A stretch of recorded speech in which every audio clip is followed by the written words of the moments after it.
Hello and welcome to News Cycle on Global Television, coming to you live from the nation's capital, Abuja. I am Edikan Michael. A quick reminder that Global Television is on DSTV channel 365 and StarTimes channel 276, and free to air on NICAMSAT. The President of the Senate, Senator Godswill Akpabio, has reaffirmed Nigeria's readiness to collaborate with Switzerland to drive innovation and diversify the economy and create lasting opportunities for future generations. Akpabio highlighted Nigeria's position as Africa's largest economy and a member of the African Continental Free Trade Area, emphasizing the country's willingness to engage with the European Free Trade Association behind the traditional trade partnerships.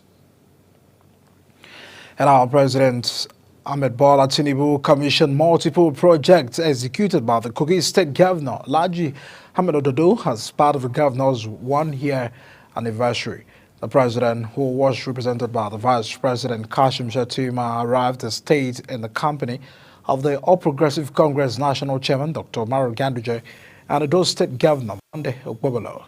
The project first commissioned in the state are Zone A, Zango Eduna Junction Road of 9 kilometers and Zone A of Crusher Road with 5.5 kilometers. All the projects include 350-bed hostels for both boys and girls at the University of Science and Technology, a demonstration farm, 2 faculties in the same university, and some primary health centers.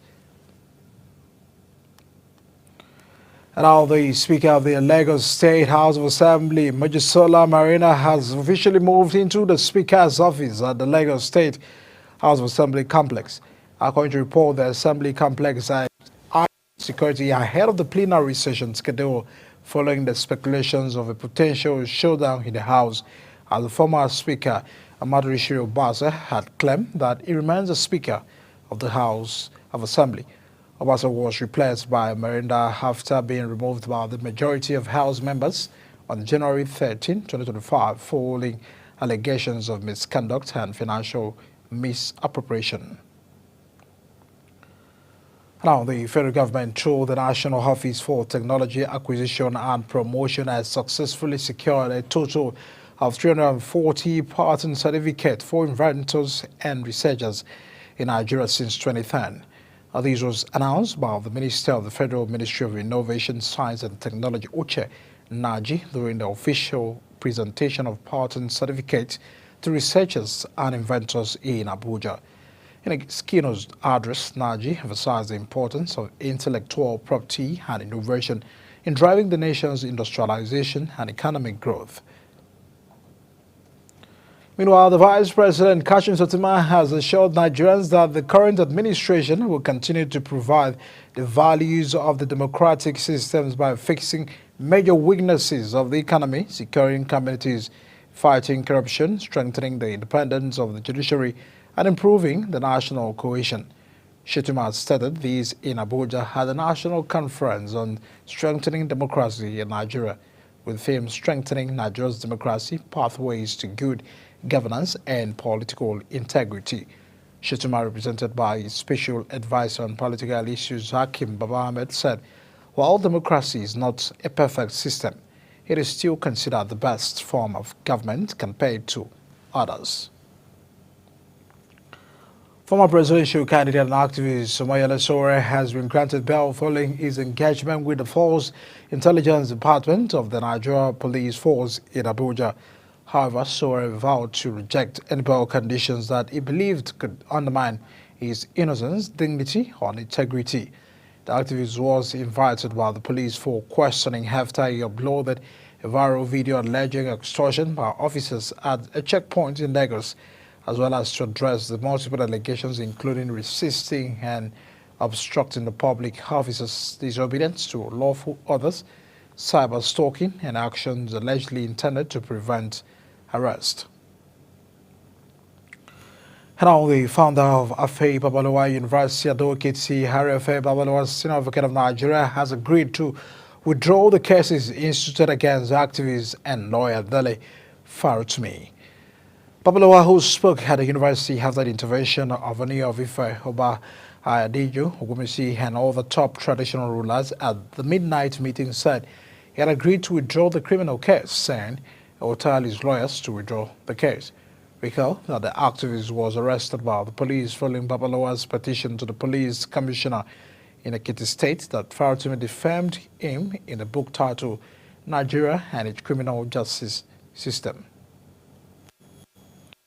The federal government of Nigeria has moved to establish a centralized and harmonized data bank with a unified platform that will consolidate all critical education data in Nigeria. Hence, it has inaugurated a five-man implementation committee for the Education Data Initiative. The project termed the Nigeria Education Digitalization Initiative Implementation Team was inaugurated in Abuja by the Minister of Education, Maruf Tunji Alausa. Speaking at the inauguration, the minister said that the Nigerian Education Data Initiative was a bold response to addressing the long-standing challenges in the sector, adding that the data bank will not merely house information but serves as a foundation for evidence-based decision-making and policy development. Meanwhile, Lagos State Government has launched an electronic registration for year 2025 University Basic Education by Continuous Assessment Scores and Placement Tests from January 27 to April 2025. The Director, Lagos State Examinations Board, Adebayo Orusolu, announced this in a statement, noting that only the primary 6 pupils in public and approved private primary schools in the state are eligible to participate in the UBEC by the CAS and placement test, noting the registration is free for public primary schools, while the public of approved private primary schools are expected to pay the sum of 5 million naira. Now, the National Identity Management Commission has said it will roll out an improved multi-purpose biometric identity card. The Director General and Chief Executive Officer of the NIMC, Abisore Koka, who disclosed this at a media briefing on improved NIN card in Abuja, said that the move is in collaboration with the Nigerian Interbank Settlement System. Koka Adoshe said the new card program aims to address the multiple use cases of the federal government and private sector interventions, and also targeted at addressing the social and economic issues in the country with the payments functionalities and identity as the foundation.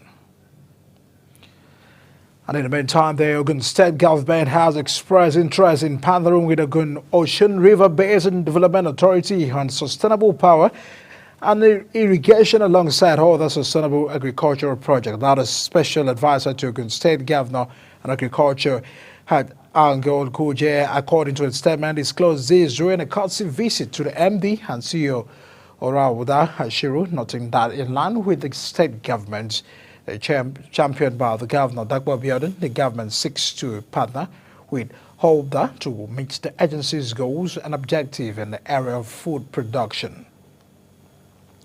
The National Emergency Management Agency and the Niger State Emergency Management Agency are working together to respond to the dynamite explosion that occurred in the Sabon-Pegi local government area of Niger State.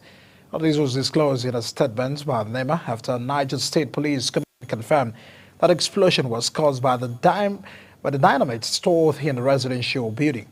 According to the statement issued by the command spokesperson SP Wasio Building, the explosion led to the death of one Fatima Sadoki, while 6 others sustained injuries and were rushed to the General Hospital Kanji near Borso for the medical attention.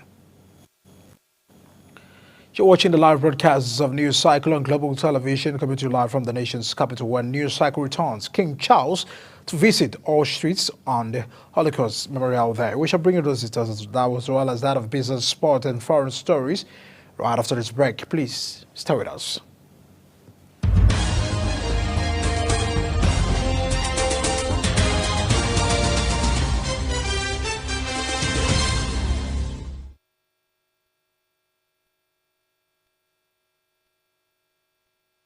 Welcome back and many thanks for still staying with us here on News Cycle. And on to business news. Crude oil prices has dropped by 8% to $78.17 per barrel. Now, for more than $85 per barrel this weekend, causing imported petroleum product prices to crash in the domestic market. Now, the previous price of $85 per barrel of crude oil, a major feedstocks for refining, the price of diesel stood at over 1,145 naira per litre.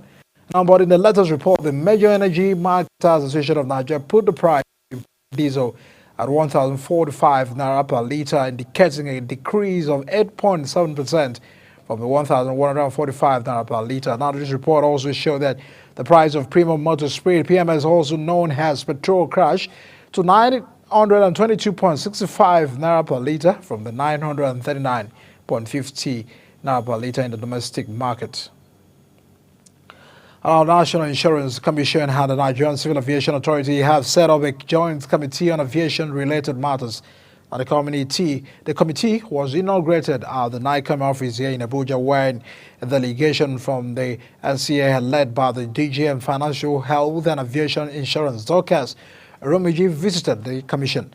And the Commissioner for Insurance and Chief Executive Officer of NICOM, Olusegun Omosen, represented by the Deputy Commissioner Technical Usman Jankara, stressed that the Commission's primary responsibility is to regulate the insurance industry's business activities and safeguard the interests of the policy holders.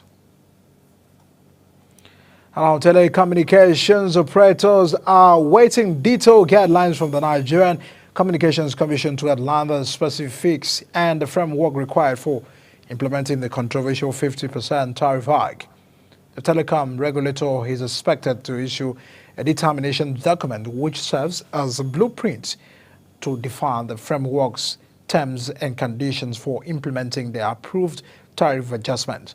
Under the new policy, telecom operators will be allowed to adjust prices within the tariff bands of 6.40 naira to 50 naira, as established by the NCC's 2013 cost study.